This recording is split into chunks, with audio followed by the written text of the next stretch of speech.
اعوذ باللہ من الشیطان الرجیم بسم اللہ الرحمن الرحیم هو الذی ارسل رسولہ بالہدی ودین الحق لیظہرہ علی الدین کلہ ولو کرہ المشرکون صدق اللہ العظیم۔ وہ اللہ ہی ہے جس نے اپنے رسول کو ہدایت کے ساتھ دین حق دے کر بھیجا ہے تاکہ اس دین حق کو تمام دوسرے ادیان پر، تمام دوسرے مذاہب پر غالب کر دے، چاہے یہ بات مشرکوں کو کتنی ہی ناگوار گزرے۔ یہ آیت آج کی ترجمے میں آ رہی ہے۔ اس کا مطلب یہ ہے کہ اللہ تعالیٰ نے محمد صلی اللہ علیہ وسلم کو خالی ہاتھ نہیں بھیجا، دو چیزیں دے کر بھیجا۔ ایک ہے اللہ کی طرف سے کتاب قرآن مجید ہدایت، دوسری ہے اللہ تعالیٰ کی طرف سے دین حق یعنی ایک شریعت۔ یہ دو چیزیں لے کر محمد صلی اللہ علیہ وسلم دنیا میں تشریف لائے، اور اس لیے نہیں آئے کہ یہ دو چیزوں کی خوبیاں بیان کرے، اس پر خود عمل کر لے، بس اس حد تک کافی ہو جائے، یا اس کو کچھ پھیلا دیں لوگوں تک، بلکہ آپ اس لیے تشریف لائے کہ ان دونوں چیزوں کو، اللہ کے اس دین حق کو دوسرے تمام دینوں پر غالب کریں۔ اس سے معلوم ہوا کہ اللہ کا دین مغلوب رہنے کے لیے نہیں آیا، اللہ کا دین دوسروں کی دی ہوئی اجازت کے تحت عمل کرنے کے لیے نہیں آیا، اللہ کا دین دوسرے دینوں کو پست کر کے اللہ کے دین کو غالب کرنے کے لیے بھیجا گیا ہے۔ اب غالب کرنے کے لیے جو چیزوں کی ضرورت ہے اس میں ایک چیز یہ ہے کہ اس دین کی تبلیغ کی جائے، اس دین پر عمل کیا جائے، اس دین کو ایسے پھیلایا جائے، اس کے بعد ایسے نافذ کیا جائے کہ دوسرے تمام ادیان اس پر پست ہو جائیں۔ دوسرے دینوں کے پست ہونے کے لیے دعوت اور تبلیغ سے دوسرے دین پست نہیں ہوتے، دعوت اور تبلیغ سے یہ دین کو پہنچانے کا کام ہوتا ہے۔ دوسرے دین پست ہونا اور یہ دین غالب ہونا تو جہاد کرنا پڑتا ہے، اس لیے جہاد افضل عبادت ہے، اور جہاد کے جیسے ثواب کا کوئی دوسرا کام نہیں ہے۔ جو صورت ہم اب پڑھ رہے ہیں 10ویں پارے میں سورہ انفال اور آگے آ رہی سورہ توبہ، یہ سب جہاد کے بیان پہ ہیں، جہاد سے جی چرانے والے منافقین کے بیان پر ہیں، اور اس میں اللہ تعالیٰ نے وہ تمام پہلو بیان کر دیے ہیں جو جہاد میں مسلمانوں کو پیش نظر رکھنا چاہیے، اور وہ تمام پہلو بھی بیان کر دیے ہیں جو منافقین کمزوری دکھانے کے لیے اختیار کرتے ہیں، اور یہ اس لیے ہے کہ ہم اس سے بچیں۔ معلوم یہ ہوا اللہ نے یہ دین حق کو اس لیے بھیجا ہے کہ دوسرے تمام دینوں پر اسے غالب کیا جائے، لیکن افسوس کی بات یہ ہے آج دین حق پر دوسرے دین غالب ہیں۔ مسلمانوں کے پاس اسلام دین حق ہے، ان کے اوپر امریکہ غالب ہے، عیسائیت، ان پر یہودی غالب ہیں، یہودیت، ان پر مشرکین غالب ہیں، ہندو مت۔ اسلام کہاں غالب ہے بولیے آپ؟ اسلام اگر کسی جگہ عمل میں ہے تو اس کے دستور میں سے بسم اللہ الرحمن الرحیم مٹا دو بول رہے ہیں، لا الہ الا اللہ محمد رسول اللہ مٹا دو بول رہے ہیں۔ اس طرح سے یہ دین غالب ہو کے دوسروں سے جزیہ لینا ہے، تاکہ دوسرے دین کے ماننے والے زندہ رہنے کا ان کو حق دیں گے، مگر انہوں اسلام کے ماننے والوں کو ٹیکس دینا، مگر آج مسلمان جزیہ دے رہے ہیں۔ تو اللہ کے کتاب بھیجے جانے کے مقصد کے خلاف ہماری زندگی گزر رہی ہے۔ ایسا کیوں ہے؟ اس لیے کہ اللہ کی کتاب کے بھیجے جانے کے مقصد سے ہی ہم ناواقف ہیں۔ ہم یہ سمجھ رہے ہیں ایک بلند کتاب ہے، مذہبی کتاب ہے، روحانی کتاب ہے، اور اس کے اندر کچھ عبادات کے اصول بیان کیے گئے ہیں، اور یہ کتاب بہت ہی مبارک اور ثواب کی ہے۔ حالانکہ یہ کتاب دستور حیات ہے، یہ کتاب شریعت کی ایک اصول زندگی بتانے والی ہے، یہ کتاب اللہ کی طرف سے آئی ہوئی ہے تاکہ دوسری کتابوں کو، دوسرے مذہبوں کو پس کر دے، مگر وہ کام ہم اس کا نہیں کرتے۔ اور اللہ تعالیٰ نے جو آیت میں نے ابھی پڑھی ہے، 3 مقامات پر آیت لائی قرآن مجید میں، ایک ہی آیت 3 جگہ ہے۔ هو الذی ارسل رسولہ بالہدی ودین الحق لیظہرہ علی الدین کلہ ولو کرہ المشرکون۔ چاہے مشرکوں کو کتنا ہی ناگوار گزرے، اللہ نے یہ دین اور یہ کتاب دے کر محمد صلی اللہ علیہ وسلم کو غالب کرنے کے لیے بھیجا دین، اس پر مشرکین ناگوار گزرے، کوئی پرواہ کی بات نہیں ہے۔ دوسری جگہ فرمایا وکفیٰ باللہ شہیدا، اس پر اللہ کی گواہی کافی ہے۔ اور دوسری اور جگہ اس کے بارے میں فرمایا کافروں کو کتنا ہی یہ ناگوار گزرے۔ اس طرح سے یہ ایک آیت 3 الگ الگ اختتام کے ساتھ 3 مقامات پر آئی ہے، اس لیے نہایت اہم ہے، تاکہ اس دین حق کو، اسلام کو دوسرے دینوں پر غالب کرنے کے لیے دعوت، تبلیغ، جہاد، یہ تینوں کام کریں گے تو اللہ کا دین غالب ہوگا، ورنہ صرف اپن عمل کرتے رہیں گے تو کافی نہیں ہے۔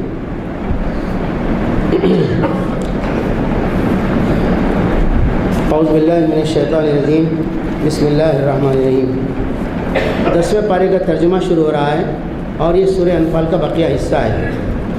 اور تمہیں معلوم ہونا چاہیے کہ جو کچھ مال غنیمت تم نے حاصل کیا ہے اس کا 5واں حصہ اللہ اس کے رسول صلی اللہ علیہ وسلم اور رشتہ داروں، یتیموں، مسکینوں، مسافروں کے لیے ہے۔ اگر تم ایمان لائے ہو اللہ پر، اس چیز پر جو فیصلے کے دن یعنی دونوں فوجوں کی مدبھیڑ کے دن ہم نے اپنے بندے پر نازل کی تھی، تو یہ حصہ بخوشی ادا کرو، اللہ ہر چیز پر قادر ہے۔ 5واں حصہ اللہ، اس کے رسول اور دین کے کام کے لیے ہے۔ 4 حصے مجاہدین میں تقسیم کرنے کے لیے ہے، وہ اس پر یہاں لکھا ہوا نہیں ہے، وہ حدیث میں ہے۔ یاد کرو وہ وقت جب کہ تم وادی کے اس جانب تھے اور وہ دوسری جانب پڑاؤ ڈالے ہوئے تھے، اور قافلہ تم سے نیچے ساحل کی طرف تھا۔ اگر کہیں پہلے سے تمہارے اور ان کے درمیان مقابلے کی قرارداد ہو چکی ہوتی تو تم ضرور اس موقع پر پہلو تہی کر جاتے، لیکن جو کچھ پیش آیا وہ اس لیے تھا کہ جس بات کا فیصلہ اللہ کر چکا تھا اسے ظہور میں لے آئے، تاکہ جسے ہلاک ہونا ہے وہ دلیل روشن کے ساتھ ہلاک ہو جائے، اور جسے زندہ رہنا ہے وہ دلیل روشن کے ساتھ زندہ رہے۔ یقیناً خدا سننے اور جاننے والا ہے۔ اور یاد کرو وہ وقت جب کہ اے نبی صلی اللہ علیہ وسلم خدا ان کو تمہارے خواب میں تھوڑا کر کے دکھا رہا تھا۔ اگر کہیں تمہیں ان کی تعداد زیادہ دکھا دیتا تو ضرور تم لوگ ہمت ہار جاتے اور لڑائی کے معاملے میں جھگڑا شروع کر دیتے، لیکن اللہ ہی نے اس سے تمہیں بچایا، یقیناً وہ سینوں کا حال تک جانتا ہے۔ اور یاد کرو جب کہ مقابلے کے وقت خدا نے تم لوگوں کی نگاہوں میں دشمنوں کو تھوڑا دکھایا اور ان کی نگاہوں میں تمہیں کم کر کے دکھایا، تاکہ جو بات ہونی تھی اسے ظہور میں لے آئے، اور آخرکار سارے معاملات اللہ ہی کی طرف رجوع ہوتے ہیں۔ اے لوگوں جو ایمان لائے ہو، جب کسی گروہ سے تمہارا مقابلہ ہو تو ثابت قدم رہو اور اللہ کو کثرت سے یاد کرو، توقع ہے کہ تمہیں کامیابی نصیب ہوگی۔ اللہ کا ذکر کرنے کا حکم ہے، کہاں پر؟ مدبھیڑ کے میدان میں، لڑائی کی جنگ کے حالت میں۔ ہم مسجد میں بیٹھ کے تو اللہ کو یاد کر رہے ہیں، مگر اور اللہ کے یاد کرنے کے جو مقامات ہیں اس کو بھولے ہوئے ہیں۔ تو جب مقابلہ ہو تو پیٹ نہیں پھیرنا، ثابت قدم رہنا۔ ثابت قدم رہنے کے لیے اللہ کا ذکر کثرت سے یاد کرو، اللہ اس کے رسول کی اطاعت کرو، اور آپس میں جھگڑو مت، ورنہ تمہارے اندر کمزوری پیدا ہو جائے گی، تمہاری ہوا اکھڑ جائے گی۔ صبر سے کام لو، بے شک اللہ صبر کرنے والوں کے ساتھ۔ یعنی مسلمان آپس میں لڑیں گے تو کمزور ہو جائیں گے، ان کا دبدبہ، ان کی شان شوکت لوگوں کی نظروں سے نکل جائے گی اور ان کی ہوا اکھڑ جائے گی۔ یہ بات اللہ تعالیٰ نے بیان کی ہے اور ہمارے تجربے کی بھی ہے۔ اس لیے کیا فرمایا؟ آپس کے معاملات میں صبر سے کام لو، لیکن دشمن کے مقابلے میں سب مل کر پامردی سے مقابلہ کرو۔ اس وقت اگر کوئی ایک آدمی پیٹ پھیرے گا تو اس کی مغفرت نہیں ہے اس کی۔ اور ان لوگوں کے سرنگ ڈھنگ اختیار نہ کرو جو اپنے گھروں سے اتراتے ہوئے لوگوں کو اپنی شان دکھاتے ہوئے نکلے، اور جن کی روش یہ ہے کہ اللہ کے راستے سے روکتے ہیں۔ جو کچھ وہ کر رہے ہیں اللہ کی گرفت سے باہر نہیں ہیں۔ ذرا خیال کرو اس وقت کا جب کہ شیطان نے ان لوگوں کے کرتوت ان کی نگاہوں میں خوشنما بنا کر دکھا دیے تھے، اور ان سے کہا تھا کہ آج تم پر کوئی غالب نہیں آ سکتا، اور یہ کہ میں تمہارے ساتھ ہوں۔ مگر جب 2 گروہوں کا آمنا سامنا ہوا تو الٹے پاؤں پھر گیا اور کہنے لگا میرا تمہارا ساتھ نہیں ہے، میں وہ کچھ دیکھ رہا ہوں جو تم لوگ نہیں دیکھتے، مجھے خدا سے ڈر لگتا ہے، اور خدا بڑی سخت سزا دینے والا ہے۔ جبکہ منافقین اور سب لوگ جن کے دلوں کو روگ لگا ہوا ہے کہہ رہے تھے کہ ان لوگوں کو تو ان کے دین نے خبط میں مبتلا کر رکھا ہے۔ حالانکہ اگر کوئی اللہ پر بھروسہ کرے تو یقیناً اللہ بڑا زبردست اور دانا ہے۔ یعنی صحابہ کرام 313 کی تعداد میں 1000 سے ٹکرانے جا رہے تھے، تو 1000 کے پاس ہتھیار کی ڈھگار تھی، ان کے پاس ٹوٹے ہوئے تلوار، تھوڑے سے گھوڑے، 2 ہی گھوڑے، باقی 70۔ تو علانیہ ایسے معلوم ہو رہا تھا کہ قریش کی طاقت سے ٹکرانے کے لیے جانا موت کے منہ میں جانا ہے، اور ایسا اقدام کرنے والے دیوانے حول قبطی ہیں۔ کون بول رہے تھے؟ منافقین۔ آج یہی بات چند دنوں پہلے افغانستان کے مجاہدین سے کہی گئی کہ مجاہدین معمولی رشیا کے بچے ہوئے اس وقت کے پھینکے ہوئے ہتھیار لے کے موجودہ زمانے کی سپر پاور امریکہ سے کیسا لڑ سکتے ہیں ہم افغانستان میں؟ بے وقوف ہو گئے بولے، قبطی ہو گئے بولے، شملے کے اندر دماغ ان کا گرم ہو گیا، سمجھ میں نہیں آ رہا ان کو۔ لیکن اللہ تعالیٰ اس کے جواب میں فرما رہے ہیں اگر کوئی اللہ پر بھروسہ کرے، اس کے بھروسے کر کے اس پر بڑے بڑے دشمن سے ٹکرانے کے لیے نکلے، تو اللہ زبردست اور دانا ہے، اس کی ایسی زبردست قوت ہے اللہ کی کہ ان کو غالب کر سکتا ہے اللہ تعالیٰ۔ تھوڑا گروہ بڑے گروہ پر غالب آیا ہے، اور اللہ تعالیٰ ایسی غلبے والا ہے، حکمت والا ہے کہ جب چاہے کوئی کام بھی کسی سے لے سکتا ہے۔ کاش تم دیکھو اس حالت کو، جب فرشتے مقتول کافروں کی روحیں قبض کر رہے تھے تو ان کے چہروں، ان کے کلوں پر ضربیں لگاتے جاتے تھے اور کہتے جاتے تھے کہ لو اب جلنے کی سزا کا مزہ بھگتو، یہ جزا ہے جس کا سامان تمہارے اپنے ہاتھوں نے پیشگی مہیا کیا۔ معلوم یہ ہوا کہ اگر اللہ کے بھروسے پر بڑی طاقت اگر باطل ہے، طاغوت ہے، اس سے ٹکرائے تو اللہ یقیناً مدد کرتا ہے۔ آج افغانستان کے لوگوں کی بہت سی تعداد ماری گئی، مگر اب مجاہدین سربلند ہو رہے ہیں اور امریکہ رسوا ہو رہا ہے اور عزت کے ساتھ وہاں سے نکل کے جانے کے لیے رستہ ڈھونڈ رہا ہے۔ حتیٰ کہ ملا عمر جن کے سر پر اس نے قیمت لگائی تھی، ان سے پوشیدہ طور پر بات چیت چل رہی ہے۔ اللہ نے امریکہ کو رسوا اور ذلیل کرنے کا کام کر دیا ان مجاہدین کے ذریعے کہ ساری دنیا میں امریکہ کا دیوالیہ نکل گیا تھا۔ اب عرب ملکوں کی دولت سے پھر اپنے سہارے پہ کھڑے ہو رہا ہے اور ڈالر کا ریٹ بڑھ رہا ہے۔ غرض یہ کہ طاقتوں کے بڑی ہونے کا دیکھ کر، ہتھیار کی زیادتی کو دیکھ کر ہمت نہیں ہارنا چاہیے۔ اگر ہم اللہ پر بھروسہ کریں گے تو اللہ اپنے لشکر اتارے گا، اور اللہ کے لشکر فرشتوں کے ہیں، ایک ایک فرشتہ ایک ایک دنیا کی قوم پہ بھاری ہے۔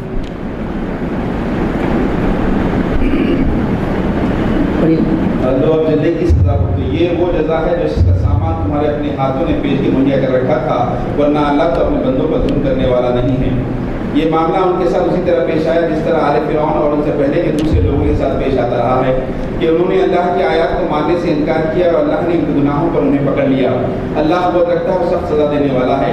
یہ اللہ کی سنت کے مطابق ہوا کہ وہ کسی نعمت کو جو اس نے کسی قوم کو عطا کی وہ اس وقت تک نہیں بدلتا جب تک کہ وہ قوم خود اپنے طرز عمل کو نہیں بدل دیتی۔ یہ بہت اہم آیت ہے، دو جگہ یہ قرآن میں اللہ تعالیٰ کسی قوم سے اس کو دی ہوئی نعمت کو نہیں چھین لیتا جب تک کہ وہ قوم خود اپنے آپ کو اس نعمت کے حقدار بنانے کو ثابت کرنے میں ناکام ہو جاتا ہے۔ دوسری جگہ آیت تھوڑے لفظوں کے ساتھ بدل کے اس میں یہ ہے کہ خدا نے آج تک اس قوم کی حالت نہیں بدلی، نہ ہو جس کو خیال اب آپ اپنی حالت کے بدلنے کا۔ تو معلوم یہ ہوا کہ اللہ تعالیٰ کے معاملہ الٹ اپ نہیں ہے۔ اللہ تعالیٰ نعمت اس وقت چھینتا ہے جب نااہلیت ہم ثابت کرتے ہیں، نعمت اس وقت دیتا ہے جب ہم اس کے اہل ثابت کرتے ہیں۔ ہم 400 سال حکومت کریں حیدرآباد میں، دکن پہ، ہندوستان میں 800 سال حکومت کریں، لیکن آج اللہ نے ہم سے حکومت، اقتدار چھین لیا، اب عزت بھی چھین لیا۔ اب حالت یہ ہے کہ مسجدوں میں بھی نماز پرمیشن ملے تو پڑھتے، اگر کرفیو لگے تو مسجد کو نہیں آ سکتے۔ یہ ایسی ذلت ہمارے اندر کیوں ہوگی، ہماری حالت ایسی خراب کیوں ہو گئی؟ تو ہم نے خود اپنے آپ کو نااہل ثابت کیا، اس لیے اللہ نے سطوت، شان، شوکت، حکومت چھین لیا۔ اب پھر ہم اس کے لائق ثابت کر دیں، اللہ کے لیے جینے والے، مرنے والے، شریعت کے لیے جان لڑانے والے، اصول پہ چلنے والے، صبر برداشت کرنے والے، مشقت کی زندگی گزارنے والے، اعلیٰ مقاصد کے حصول کے لیے قربانی دینے والے، تو پھر اللہ تعالیٰ دوبارہ وہ چیزیں دے سکتا ہے۔ ہم نااہل رہیں گے تو اللہ تعالیٰ کو کوئی خاندانی رشتہ نہیں ہے کہ تم کیسے بھی رہو تم کو دے دیں گے، پٹا لکھ کے دیں گے تمہارے، ایسا معاملہ اللہ کے پاس نہیں ہے۔ اللہ سب کو سننے اور جاننے والا ہے۔ آل فرعون اور ان سے پہلے کی قوموں کے ساتھ جو کچھ پیش آیا وہ ایسی ضابطے کے مطابق تھا۔ انہوں نے اپنے رب کی آیات کو جھٹلایا، تب ہم نے ان کی گناہوں کی پاداش میں انہیں ہلاک کیا اور آل فرعون کو غرق کر دیا۔ یہ سب ظالم لوگ تھے۔ یقیناً اللہ کے نزدیک زمین پر چلنے والی مخلوق میں سب سے بدتر وہ لوگ ہیں جنہوں نے حق کو ماننے سے انکار کر دیا، پھر کسی طرح اسے قبول کرنے پر تیار نہیں ہوئے۔ خصوصاً ان میں سے وہ لوگ جن کے ساتھ تو نے معاہدہ کیا، پھر ہر موقع پر اس کو توڑتے ہیں اور ذرا خدا کا خوف نہیں کرتے۔ بس اگر یہ لوگ تمہیں لڑائی میں مل جائیں تو ان کی ایسی خبر لو کہ ان کے بعد دوسرے جو لوگ ایسی روش اختیار کرنے والے ہیں ان کے حوال باختہ ہو جائے۔ توقع ہے کہ بداہروں کے اس انجام سے وہ سبق لیں گے، اور اگر کبھی تمہیں کسی قوم سے خیانت کا اندیشہ ہو تو اس کے معاہدے کو علانیہ اس کے آگے پھینک دو۔ یقیناً اللہ خائنوں کو پسند نہیں کرتا۔ دیکھیے، مسلمانوں کو نصیحت کی جا رہی ہے کہ جب مسلمان کسی قوم سے معاہدہ کرتے ہیں امن کا، پڑوس میں سکون سے رہنے کا، لیکن وہ معاہدہ توڑ کے جان، مال، عزت، آبرو پر حملہ کرتے ہیں، تو اللہ تعالیٰ فرما رہے ہیں ایسے لوگوں کی تم ایسی خبر لو کہ پھر ان کو چھٹی کا دودھ یاد آ جائے، دوسرے لوگ جو ایسے طریقے پہ چلنے والے ہیں اس سے باز آ جائیں۔ گویا مسلمانوں کو ظلم کا جواب دینے اور اپنی عزت، آبرو، دین، ایمان بچانے کے لیے طاقت استعمال کرنے کی اجازت دے رہے ہیں، مگر ہم نے چونکہ جہاد چھوڑ دیا، طاقت کا استعمال چھوڑ دیا، نتیجے میں ہر طرف ہم ذلت رسوائی کا سامنا کر رہے ہیں۔ منکرین حق اس غلط فہمی میں نہ رہیں کہ وہ بازی لے گئے، یقیناً وہ ہم کو ہرا نہیں سکتے، اور تم لوگ جہاں تک تمہارا بس چلے زیادہ سے زیادہ طاقت اور تیار بندھے رہنے والے گھوڑے ان کے مقابلے کے لیے مہیا رکھو، تاکہ اس کے ذریعے سے اللہ کے اور اپنے دشمنوں کو اور ان دوسرے اعداء کو خوفزدہ کر دو جنہیں تم نہیں جانتے مگر اللہ جانتا ہے۔ اللہ کی راہ میں جو کچھ تم خرچ کرو گے اس کا پورا پورا بدل تمہاری طرف پلٹایا جائے گا اور تمہارے ساتھ ہرگز ظلم نہ ہوگا۔ یہ اہم نصیحت ہے مسلمان عوام کے لیے بھی، حکومتوں کے لیے، وہ یہ ہے کہ مسلمان ہتھیار، قوت، گھوڑے، جو دشمنوں کے مقابلے کی ضرورت کی چیزیں ہیں ہمیشہ تیار اور ریڈی رکھنا۔ قرآن میں لکھا جہاں تک تمہارا بس چلے زیادہ سے زیادہ طاقت، تیار بندے رہنے والے گھوڑے ان کے مقابلے کے لیے مہیا رکھو۔ تو قوت، طاقت، ہتھیار جمع کر کے رکھنے کا حکم ہے، کائے کے لیے؟ تاکہ تم اللہ کے دشمنوں کو، تمہارے دشمنوں کو، بعد میں آنے والے دشمنوں کو جن کو تم نہیں جانتے ہیبت میں ڈال دو۔ گویا دشمنوں کو قتل کرنے کے لیے نہیں، دشمنوں کو ڈرا کے رکھنے کے لیے ان کو ہیبت میں ڈال دینا۔ دنیا میں جنگ لڑتے کم ہیں، جنگ کے ماحول زیادہ پیدا کرتے ہیں۔ ادھر یہ تیاری چل رہی ہے، ادھر مشقیں چل رہی ہیں، ادھر یہ میزائل ٹیسٹ ہو رہا، یہ سب کیا ہے؟ پریشر بنا کے رکھتے، خبردار ہم ریڈی ہیں بولنے کے لیے۔ بس یہی چیز آدمی کو جو ہے حفاظت میں رکھتی ہے، دوسرے کے حملے سے بچاتی ہے۔ اور مسلمان کو اللہ تعالیٰ نے نسخہ دے کے فرمایا تم جتنا تمہارے امکان میں ہو قوت، ہتھیار، طاقت پر گھوڑے وغیرہ ریڈی رکھو۔ اور اس کے اندر اللہ کے رسول صلی اللہ علیہ وسلم کی ایک حدیث ہے، قوت جمع کر کے رکھو۔ بولے اس کا مطلب کیا ہے؟ تو اللہ کے نبی صلی اللہ علیہ وسلم نے فرمایا قوت سے مراد تیر ہے، تیر، دور پھینک کے مارنے کی چیز۔ اب تیر کی جگہ میزائل ہے، راکٹ ہے، لانچر ہے، جو بھی یہاں کھڑے رہ کے دور پہ مارتے ہیں وہ اسی حکم کے اندر شامل ہے۔ اس طرح سے عسکری قوت کو جمع کر کے رکھنے کا اللہ نے حکم دیا۔ اس لیے مسلمان ملکوں کو چاہیے جتنی طاقت اسرائیل کے پاس ہے، ایٹم بم ہے، ہمارے پاس بھی رہنا ایٹم بم، ان کے پاس اگر جراثیم ہتھیار ہے اپنے پاس بھی رہنا، امریکہ کے پاس جو کچھ ہے مسلمان کے پاس رہنا۔ لیکن آج دنیا میں کیا اصول چل رہا ہے؟ امریکہ کے پاس 2000 ایٹم بم ہیں، اسرائیل کے پاس 200 ایٹم بم ہیں، پاکستان کے پاس صرف 2 ہے، تو اس کو چھیننے کی کوشش چل رہی ہے سازش کر کے۔ اور ایران ابھی بنایا نہیں، وہ بنانے کی چیز سے بجلی پیدا کرنا چاہ رہا خالی، تو پوری دنیا اس کی دشمن بن کے اس کو پیٹرول نہیں بیچنے دے رہی ہے۔ کیوں؟ مسلمان کو طاقتور دیکھنا نہیں چاہتے، مسلمان کے پاس ہتھیار دیکھنا نہیں چاہتی دنیا، مسلمان نہتے رہنا، جب کاٹے گاجر مولی کی طرح سے کٹ جانا، ان کے پاس سب کچھ رہنا۔ یہ دنیا میں ناانصافی چل رہی ہے، اس کا جواب ہم کو دینا ہے مسلمانوں۔ اور اے نبی صلی اللہ علیہ وسلم، اگر دشمن صلح و سلامتی کی طرف مائل ہو تو تم بھی اس کے لیے آمادہ ہو جاؤ، اور اللہ پر بھروسہ کرو، یقیناً وہی سب کچھ سننے اور جاننے والا ہے۔ اور اگر وہ دھوکے کی نیت رکھتے ہوئے تمہارے لیے اللہ کافی ہے، وہی تو ہے جس نے اپنی مدد سے اور مومنوں کے ذریعے سے تمہاری تائید کی اور مومنوں کے دل ایک دوسرے کے ساتھ جوڑ دیے۔ تم روئے زمین کی ساری دولت پہ خرچ کر ڈالتے تو ان لوگوں کے دل نہ جوڑ سکتے تھے، مگر وہ اللہ ہے جس نے ان لوگوں کے دل جوڑے، یقیناً وہ بڑا زبردست اور دانا ہے۔ اور اے نبی صلی اللہ علیہ وسلم، تمہارے لیے اور تمہارے پیرو اہل ایمان کے لیے تو بس اللہ کافی ہے۔ اب اس میں 2 باتیں بیان کی۔ ابھی پہلے فرمایا اللہ تعالیٰ کہ قوت، طاقت، گھوڑے ریڈی رکھنا، اور یہاں فرما رہے دشمن صلح کرنا چاہے تو صلح کر لینا، یعنی صرف لڑتے ہی رہنا، مارتے ہی رہنا، یہی نہیں ہے اسلام میں۔ لڑائی کے وقت لڑائی ہے، دشمن بولا نہیں صاحب ہم صلح کرنا چاہتے ہیں، جنگ بند کرنا چاہتے ہیں، آئیے صلح کیجئے، مگر اپنی طرف سے صلح کی پیشکش کرنا پورے قرآن میں منع کر دیا گیا ہے۔ وہ دشمن صلح کرنا چاہے تو صلح مان لو، اس کی نیت دھوکے کی بھی ہے تو اللہ پہ بھروسہ کر کے صلح کر لو۔ کیوں؟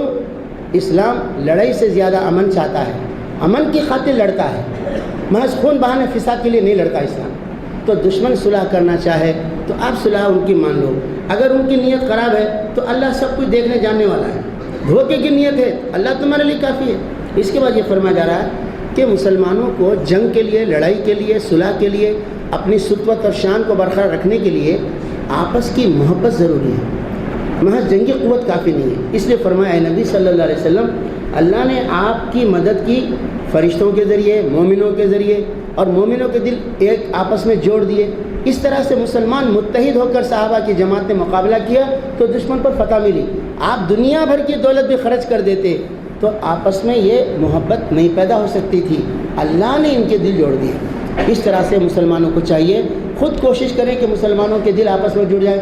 اس لیے جب بھی قنوت نازلہ دعا پڑھی جاتی ہے تو اس میں یہ دعا ہوتی ہے وَأَلِّفْ بَيْنَ قُلُوبِهِمْ، اے اللہ ان کے دلوں کو آپس میں جوڑ دیجئے، وَأَصْلِحْ ذَاتَ بَيْنِهِمْ، اے اللہ ان کے آپس کے تعلقات کو درست کر دیجئے مسلمان۔ اس کے بغیر کوئی جنگ نہیں لڑ سکتے ہم لوگ۔ آج ہمارے تعلقات کے اندر دراڑیں آ رہی ہیں، کائی کی بنیاد پر؟ مسلکوں، جماعتوں، گروپوں کی بنیاد پر آپس کی محبتیں کم ہوتی جا رہی ہیں۔ اور یہ چیز ایسی ہے، آپس کی محبت کے بہت بڑی نعمت اللہ نے فرمایا کہ وہ اللہ ہے جس نے ان کے سب دل جوڑ دیے، ورنہ روئے زمین کی دولت بھی تم خرچ کر دیتے تو ان کے دل نہیں جوڑ سکتے تھے۔ بے شک اللہ تعالیٰ زبردست اور دانا ہے۔ اے نبی صلی اللہ علیہ وسلم، مومنوں کو جنگ پر ابھارو، اگر تم میں سے 20 آدمی صابر ہوں تو وہ 200 پر غالب آئیں گے، اور اگر 100 آدمی ایسے ہوں تو منکر حق میں سے 1000 آدمیوں پر بھاری رہیں گے، کیونکہ وہ ایسے لوگ ہیں جو سمجھ نہیں رکھتے۔ اچھا، اب اللہ نے تمہارا بوجھ ہلکا کیا اور اسے معلوم ہوا کہ ابھی تمہیں کمزوری ہے، بس اگر تم میں سے 100 آدمی صابر ہوں تو 200 پر، اور 1000 آدمی ایسے ہوں تو 2000 پر اللہ کے حکم سے غالب آئیں گے، اور اللہ ان لوگوں کے ساتھ ہے جو صبر کرنے والے ہیں۔ کسی نبی کے لیے یہ زیبا نہیں ہے کہ اس کے پاس قیدی ہوں جب تک کہ وہ زمین میں دشمنوں کو اچھی طرح گزر نہ دے۔ تم لوگ دنیا کے فائدے چاہتے ہو، حالانکہ اللہ کے پیش نظر آخرت ہے، اور اللہ غالب اور حکیم ہے۔ اگر اللہ کا نوشتہ پہلے لکھا جا چکا ہوتا، جو کچھ تم لوگوں نے لیا ہے اس کی پاداش میں تم کو بڑی سزا دی جاتی۔ بس جو کچھ تم نے مال حاصل کیا اسے کھاؤ کہ وہ حلال اور پاک ہے، اور اللہ سے ڈرتے رہو، یقیناً اللہ درگزر کرنے والا اور رحم فرمانے والا ہے۔ اے نبی صلی اللہ علیہ وسلم، تم لوگوں کے قبضے میں جو قیدی ہیں ان سے کہو اگر اللہ کو معلوم ہوا کہ تمہارے دلوں میں کچھ خیر ہے تو وہ تمہیں اس سے بڑھ چڑھ کر دے گا جو تم سے لیا گیا ہے، اور تمہاری خطائیں معاف کرے گا۔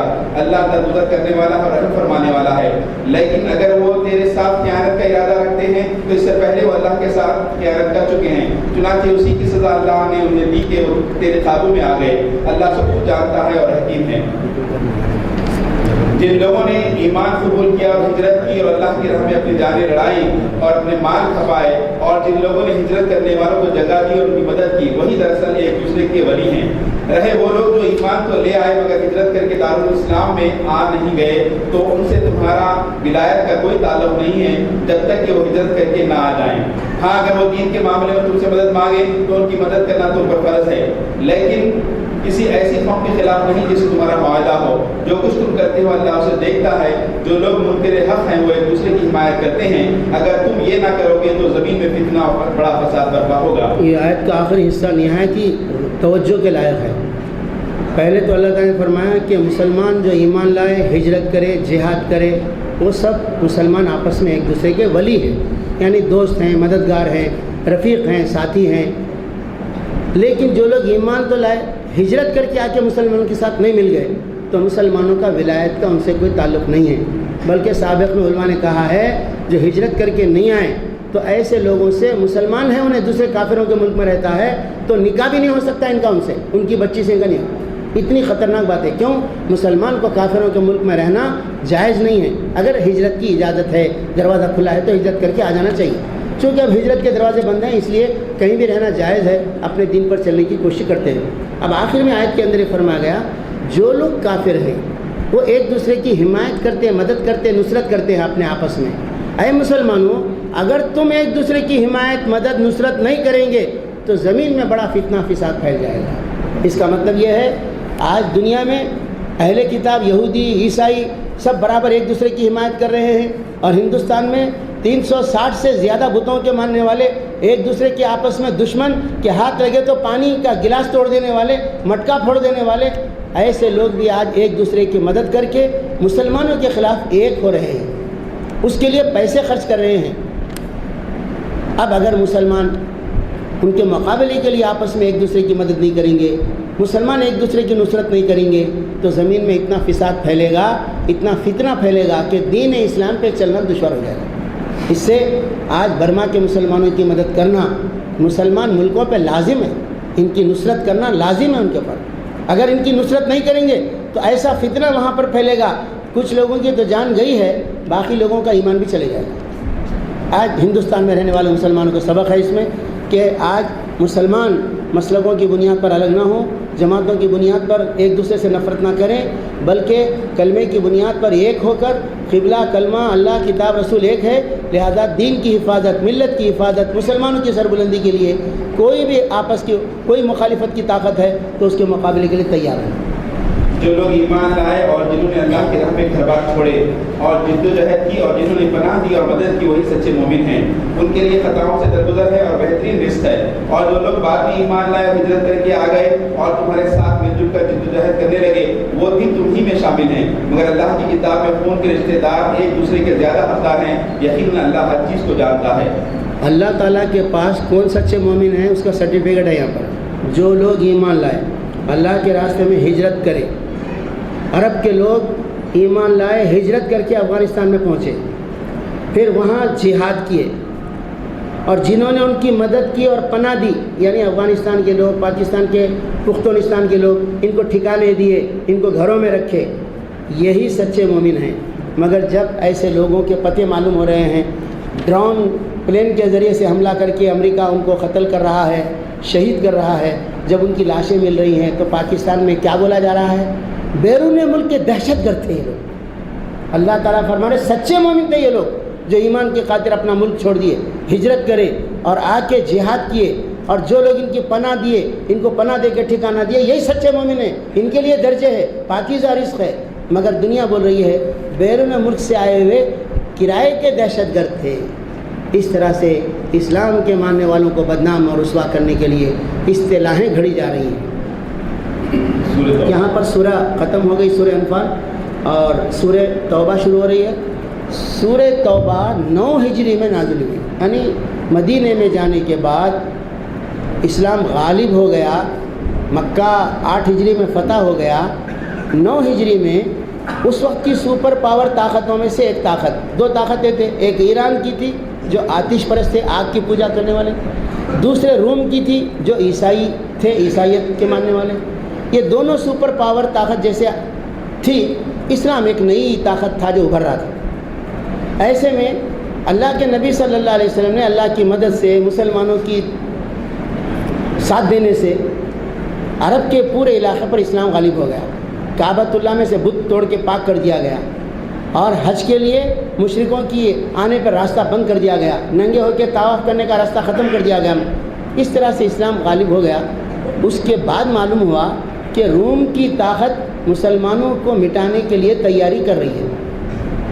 روم بڑی سپر پاور تھی، ایسے سپر پاور طاقت تیاری کر رہی، اللہ کے نبی صلی اللہ علیہ وسلم کو معلوم ہوا تو اللہ کے رسول صلی اللہ علیہ وسلم نے یہ نہیں کہا کہ بھائی ہمارا علاقہ الگ ہے، ہماری زبان الگ ہے، ہم اپنے علاقے میں اسلام پہ چل رہے ہیں، ان کو آنے کی کیا ضرورت ہے، کچھ کرنے کی کیا ضرورت ہے، ہم سفیر کو بھیج کے بات کر لیں گے۔ نہیں کہا آپ نے۔ اسلام ایک علاقے کے لیے نہیں آیا، پوری دنیا میں غالب ہونے کے لیے آیا ہے۔ عرب میں غالب ہو گیا، اب دوسرے علاقے میں بھی غالب کرنے کے لیے پلان ہم کو بنانا ہے۔ ہم سے پہلے ہم کو مٹانے کے لیے عیسائی پلان بنا رہے ہیں، تو آپ نے اعلان کر دیا کہ کچھ لوگوں کو جو ہے وہاں کے حالات معلوم کرنے اور وہاں کا جائزہ لینے ایک دستہ بنا کے بھیجا ہوں۔ یہ لوگ گئے وہاں پر تو ان کا مقابلہ ہو گیا۔ یہ 3000 آدمی تھے اور تقریباً 1 لاکھ سے مقابلہ کرے، لیکن شکست کے بغیر چند لوگوں کی شہادت کے بعد خیریت سے واپس آ گئے۔ تو اس کے بعد پوری سلطنت کی فوج اکٹھا کر کے بادشاہ روم کا آ رہا معلوم ہوا تو اللہ کے رسول صلی اللہ علیہ وسلم نے اعلان کر دیا۔ دھوپوں کا زمانہ تھا، گرمی کا، 2-3 سال سے فصل نہیں آئی تھی، اس سال فصل آئی تھی، اور مسلمان اس فصل کے انتظار میں تھے کہ اب خوشحالی آئیں گی۔ اچانک روم کی طاقت کی فوج جمع ہونے کی اطلاع ملی کہ 4 لاکھ کی فوج تیار کر کے مدینے پر حملہ کرنے کے لیے آ رہا ہے، تو اللہ کے نبی صلی اللہ علیہ وسلم نے مقابلے کے لیے اعلان کر دیا۔ 30,000 مسلمانوں کو لے کر اللہ کے رسول نکلے۔ اس وقت بعض صحابہ جو ہے گرمی کی وجہ سے اور فصلوں کی تیاری کی وجہ سے کمزوری دکھا کے نہیں گئے، بعض منافقین تو بہت تعداد میں نہیں گئے، تو ان کا ذکر بھی قرآن میں ہے۔ غرض یہ کہ اللہ کے نبی صلی اللہ علیہ وسلم 30,000 کا لشکر لے کے نکلے۔ عرب کی سرزمین میں اتنا بڑا لشکر کبھی ایک آدمی کی کمانڈ میں تیار نہیں ہوا تھا۔ محمد صلی اللہ علیہ وسلم کی نگرانی میں 30,000 صحابہ نکلے، اور اس جنگ کا نام ہے اسرت کی جنگ۔ بہت مشکلات میں گئے تھے۔ کتنی دور جانا تھا؟ مدینے سے 400 کلومیٹر دور جا کے لڑنا تھا، دھوپوں کے زمانے میں 30,000 لوگوں۔ جب معلوم ہوا روم کے بادشاہ کو کہ 30,000 کا لشکر لے کر محمد صلی اللہ علیہ وسلم آ رہے ہیں، تو 4 لاکھ لشکر کو لے کے مقابلے پہ آنے سے ڈر گیا۔ کیوں ڈر گیا؟ اس لیے کہ جب اللہ کے رسول خود نہیں آئے تھے، ان کے صحابہ تھے، صرف 3,000 تھے، اور ہماری جو ہے 1 لاکھ کی فوج کا منہ پھیر دیے تھے۔ اب خود ان کے کمانڈر ان چیف محمد صلی اللہ علیہ وسلم ان کے ساتھ موجود ہیں، 30,000 کا لشکر ہے، تو 4 لاکھ کیا بس ہوتا، 10 لاکھ لائے تو بھی بس نہیں ہوتا۔ یہ سمجھ کے اس نے محاذ پہ سے فوج کو حضور کے جانے سے پہلے ہٹا لیا۔ اللہ کے رسول وہاں پہنچے تو میدان خالی ہے۔ کئی دن تک حضور نے وہاں پر قیام کیا، قریب کے تمام قبیلوں کو آپ نے باج گزار بنا لیا۔ آپ کی اسلام کی ایسی دھاک پورے علاقے پہ بیٹھ گئی کہ اسلام اب عرب ملکوں سے نکل کر روم کی سلطنت میں داخل ہونے کے مواقع پیدا ہو گئے، اور حضرت عمر کے زمانہ آتے آتے روم کی سلطنت کے کئی شہر بھی فتح ہو گئے۔ اس جنگ میں کچھ صحابہ نے اور بہت سے منافقین سے کچھ کمزوری ہو گئی تھی۔ اللہ نے اس پہ تبصرہ کیا اور جہاد کی اہمیت کو واضح کیا اور قربانی کا جذبہ ابھارا، اور اس صورت کے اندر اللہ تعالیٰ نے دین اسلام کے بھیجے جانے کا اور جہاد کے غرض و غایت پہ روشنی ڈالی۔ اب اس صورت میں خاص بات یہ ہے، شروع میں بسم اللہ الرحمن الرحیم نہیں لکھتے، بغیر لکھے ہوئے۔ اس کی وجہ کیا ہے؟ بہت سی وجوہات بتائے لوگ، لیکن ایک اہم وجہ یہ ہے کہ اللہ کے رسول نے قرآن کو جیسا دیا ویسا ہی محفوظ ہے، اس صورت پہ نہیں لکھا ہے، نہیں لکھا، بس ختم۔ اعلان برات ہے اللہ اور اس کے رسول کی طرف سے ان مشرکین کو جن سے تم نے معاہدے کیے تھے، بس تم لوگ ملک میں 4 مہینے اور چل پھر لو، اور جان رکھو کہ تم اللہ کو عاجز کرنے والے نہیں ہو، اور یہ کہ اللہ منکرین حق کو رسوا کرنے والا ہے۔ اطلاع عام ہے اللہ اور اس کے رسول کی طرف سے حج اکبر کے دن تمام لوگوں کے لیے کہ اللہ مشرکین سے بری الذمہ ہے اور اس کا رسول بھی۔ اگر تم لوگ توبہ کر لو تو تمہارے لیے ہی بہتر ہے، اور جو منہ پھیرتے ہو تو خوب سمجھ لو کہ تم اللہ کو عاجز کرنے والے نہیں ہو۔ اور اے نبی صلی اللہ علیہ وسلم، انکار کرنے والوں کو سخت عذاب کی خوشخبری سنا دو، بجز ان مشرکین کے جن سے تم نے معاہدے کیے، پھر انہوں نے اپنے عہد کو پورا کرنے میں تمہارے ساتھ کوئی کمی نہیں کی اور نہ تمہارے خلاف کسی کی مدد کی، تو ایسے لوگوں کے ساتھ تم بھی مدت معاہدے تک وفا کرو، کیونکہ اللہ متقیوں ہی کی پسند کرتا ہے۔ بس جب حرام مہینے گزر جائیں تو مشرکین کو قتل کرو جہاں پاؤ، اور انہیں پکڑو اور گھیرو، اور ہر گھاٹ میں ان کی خبر لینے کے لیے بیٹھو۔ پھر اگر وہ توبہ کر لیں اور نماز قائم کرو، زکات دے کے انہیں چھوڑ دو، اللہ درگزر فرمانے والا اور رحم فرمانے والا ہے۔ اس آیت پہ ہندوستان میں بہت بڑا اعتراض ہے۔ قرآن میں لکھا ہوا ہے کہ جب یہ حرام مہینے گزر جائیں تو مشرکین کو قتل کرو، جہاں پاؤ پکڑو، گھیرو، گھات میں ان کی خبر لینے کے لیے بیٹھو۔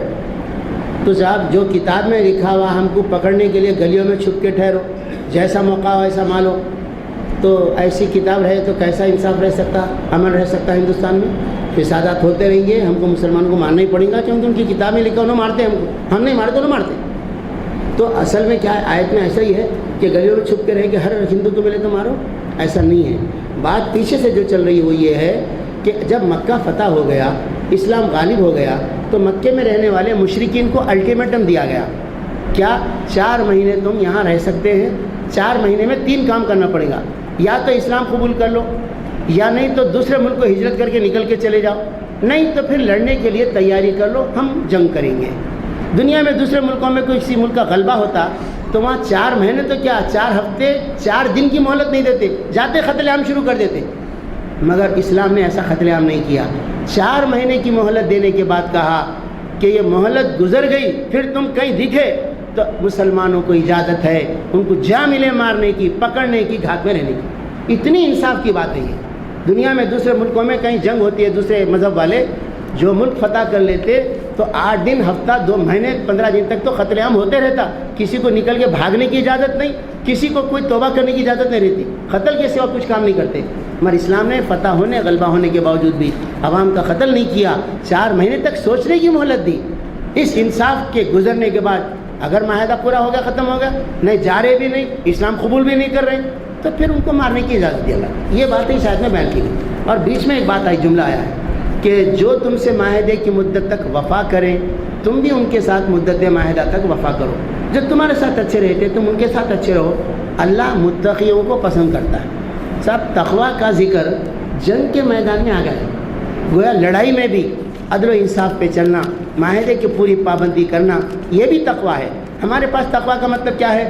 زلفاں بڑے رہنا، سرما لگائے ہوئے رہنا، ٹوپی صدری رہنا، ہاتھ میں دستس بھی رہنا، اور پھول کے پتیاں تھیلی میں رکھے رہنا، اور جب ہر ایک کو خالی سلام کرنا، کسی کی کوئی بات نہیں کرنا، اشارے کرنا، سلام کرنا، بیٹھے رہنا مصلی پہ سے. ہم سمجھ رہے ہیں کہ ایک جگہ بیٹھ کے اللہ اللہ کرنے کا نام تقویٰ ہے. تقویٰ میدان جنگ میں، تقویٰ میدان کاروبار میں، تقویٰ میاں بیوی خاندان کی زندگی میں، ہر جگہ تقویٰ ہے. تقویٰ کسی ایک عمل کا نام نہیں ہے، تقویٰ اللہ کے تمام احکام کی پابندی کا نام. اور اگر مشرکین میں سے کوئی شخص پناہ مانگ کر تمہارے پاس آنا چاہے تاکہ اللہ کا کلام سنے تو اسے پناہ دے دو، یہاں تک کہ وہ اللہ کا کلام سن لے، پھر اسے اس کے من تک پہنچا دو. مامن بولتا ٹھکانا مامن تک. یہ اس لیے کرنا چاہیے کہ یہ لوگ علم نہیں رکھتے. پھر مشرکین کے لیے اللہ اور اس کے رسول کے نزدیک کوئی عہد آخر کیسے ہو سکتا ہے بجز ان لوگوں کے جن سے تم نے مسجد حرام کے پاس معاہدہ کیا تھا؟ تو جب تک وہ تمہارے ساتھ سیدھے رہیں تم بھی ان کے ساتھ سیدھے رہو، کیونکہ اللہ متقین کو پسند کرتا ہے. مگر ان کے سوا دوسرے مشرکین کے ساتھ کوئی عہد کیسے ہو سکتا ہے جبکہ ان کا حال یہ ہے کہ تم پر قابو پا جائیں تو نہ تمہارے معاملے میں کسی خرابت کا لحاظ کریں نہ کسی معاہدے کی ذمہ داری کا. وہ اپنی زبانوں سے تم کو راضی کرنے کی تو کوشش کرتے ہیں مگر دل ان کے انکار کرتے ہیں اور ان میں سے اکثر فاسق ہیں. انہوں نے اللہ کی آیات کے بدلے تھوڑی سی قیمت قبول کر لی، پھر اللہ کے راستے میں سدیرا بن کر کھڑے ہو گئے. بہت برے کرتوت تھے جو یہ کرتے رہے. کسی مومن کے معاملے میں نہ یہ خرابت کا لحاظ کرتے ہیں اور نہ کسی عہد کی ذمہ داری کا، اور زیادتی ہمیشہ انہیں کی طرف سے ہوئی ہے. بس اگر یہ توبہ کر لیں اور نماز قائم کریں اور زکات دیں تو تمہارے دینی بھائی ہیں اور جاننے والوں کے لیے ہم اپنے احکام واضح کیے دیتے ہیں. اور اگر عہد کرنے کے بعد یہ پھر اپنی خصموں کو توڑ ڈالیں اور تمہارے دین پر حملے کرنے شروع کر دیں تو کفر کے علمبرداروں سے جنگ کرو، کیونکہ ان کی خصموں کا کوئی اعتبار نہیں، شاید کہ پھر تلوار ہی کی زور سے وہ باز آئیں گے. کیا تم نہ لڑو گے ایسے لوگوں سے جو اپنے عہد توڑتے رہے ہیں اور جنہوں نے رسول کو ملک سے نکال دینے کا قصد کیا تھا اور زیادتی کی ابتدا کرنے والے وہی تھے؟ کیا تم ان سے ڈرتے ہو؟ اگر تم مومن ہو تو اللہ اس کا زیادہ مستحق ہے کہ اس سے ڈرو، ان سے لڑو. ہمیشہ زیادتی کی ابتدا کفار کی طرف سے ہوتی ہے. جلوس نکال کے جاتے جاتے رستہ بدل دے کے مسجد کی طرف آ جاتے، مسجد کے پاس آئے تو ٹھہر ٹھہر کے بجاتے ناچتے. اس طرح کے ہر چیز کی زیادتی کی ابتدا وہی کرتے، چھیڑ خانی وہی کرتے، حملہ وہی کرتے، کرکٹ کا بال آیا تو انہیں توڑ دیتے. اس طرح سے ہر چیز میں ابتدا کرتے، بعد میں جو ہے مسلمانوں کی طرف سے ابتدا ہوئی بلکہ لڑی لڑتے. ایسے دھوکہ دینے والے اور معاہدے کی خلاف ورزی کرنے والے، دین پہ حملے کرنے والے سے تم کیا نہیں لڑتے؟ ان سے اگر تم ڈر رہے تو اللہ حقدار ہے کہ اللہ سے ڈرو. اس طرح سے اللہ جنگ پہ ابھار رہے ہیں، بدلہ لینے پہ ابھار رہے ہیں، مگر مسلمان یہ سبق بھولے ہوئے. اب آپ چائے پینا چاہتے ہیں؟ مسلمان چائے پینا بس آپ کی چائے دیجیے ہمارے شبو بھائی، باسطوں کی چائے دیجیے. بسم اللہ الرحمن الرحیم. کیا تم نہ لڑو گے ایسے لوگوں سے جو اپنے عہد توڑتے رہے ہیں، جنہوں نے رسول صلی اللہ علیہ وسلم کو ملک سے نکال دینے کا قصد کیا تھا اور زیادتی کی ابتدا کرنے والے وہی تھے؟ کیا تم ان سے ڈرتے ہو؟ اگر تم مومن ہو تو اللہ اس کا زیادہ مستحق ہے کہ اس سے ڈرو. ان سے لڑو، اللہ تمہارے ہاتھوں سے ان کو سزا دلائے گا، انہیں ذلیل و خوار کرے گا، ان کے مقابلے میں تمہاری مدد کرے گا اور بہت سے مومنوں کے دل ٹھنڈے کرے گا، ان کے قلوب کی جلن مٹا دے گا اور جسے چاہے گا توبہ کی توفیق بھی دے گا. اللہ سب کچھ جاننے والا دانا ہے. کیا تم لوگوں نے یہ سمجھ رکھا ہے مسلمانوں کہ یوں ہی چھوڑ دیے جاؤ گے جنت میں جانے کے لیے؟ حالانکہ ابھی اللہ نے تو یہ دیکھا ہی نہیں ہے کہ تم میں سے کون لوگ ہیں جنہوں نے اللہ کی راہ میں جہاد کیا اور اللہ اور رسول اور مومنین کے سوا کسی کو جگری دوست نہ بنایا. جو کچھ تم کرتے ہو اللہ اس سے باخبر ہے. مشرکین کا یہ کام نہیں ہے کہ اللہ کی مسجدوں کے مجاور اور خادم بنے، درا حالے کہ اپنے اوپر خود کفر کی شہادت دے رہے ہیں. ان کے تو سارے اعمال ضائع ہو گئے، جہنم میں ہمیشہ ان کو رہنا ہے. اللہ کی مسجد بیت اللہ پہ قبضہ کس کا تھا؟ مشرکین کا تھا. مکہ فتح ہو گیا تو اللہ کے رسول نے ان کو بے دخل کر دیا، اس پہ اعتراض کرنے لگے تو بتایا جو شرک کرتے ہیں وہ اللہ کی مسجدوں کے قبضے دار نہیں ہو سکتے، مجاور نہیں ہو سکتے. آج 400 سال تک نماز پڑھے سو مسجد بابری مسجد، آج وہ کس کے قبضے میں ہے؟ توڑ کے اس کی زمین پر مشرکوں نے قبضہ کر لیا ہے. ان کو حق نہیں اللہ کی مسجدوں کی زمین پر قبضہ کرنے کا. کیوں؟ ان کے اعمال برباد ہو گئے. توحید کا مرکز ہوتی مسجد، شرک کرنے والے وہاں پر کیسا قبضہ کر سکتے؟